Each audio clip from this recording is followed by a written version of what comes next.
உயிரை காப்பாத்துறவன், யமங்கிட்ட இருந்து என்ன மீட்டு எடுத்துவன். உன் தலை எழுத்தையும் என் தலை எழுத்தையும் ஒன்னா எழுதி வச்சுட்டான். இனிமே நீ நானும் ஒண்ணு, கடைசி வரைக்கும்.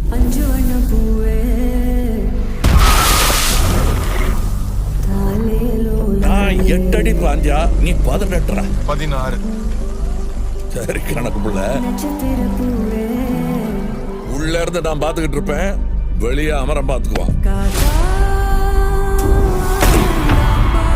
அமரம் தான் எல்லாத்தையும் பார்த்து பண்ணா நான் என்ன இதுக்கா?